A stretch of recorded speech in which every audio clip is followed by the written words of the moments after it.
ভারত বিরোধিতা যে এখানে তৈরি হয়েছে সমাজের মধ্যে, বিশেষত রাজনীতি সচেতন পরিমণ্ডলে, তার জন্য প্রধানত দায়ী ভারত।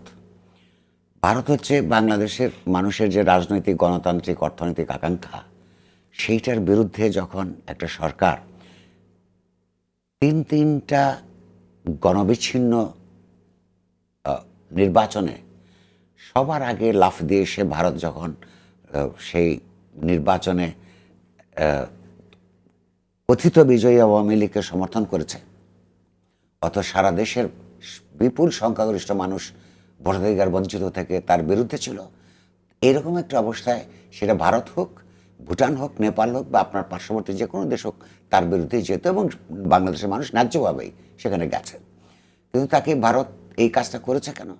করেছে খুব পরিষ্কারভাবে, আওয়ামী লীগকে ক্ষমতায় রেখে তারা যে দ্বিপাক্ষিক ডজন ডজন চুক্তি সম্পাদন করেছে, সেই সবের মধ্যে অধিকাংশই ভারতের স্বার্থে পক্ষে গেছে এবং তার বিনিময়ে আওয়ামী লীগ তার সমর্থন আপনার জারি রেখেছে।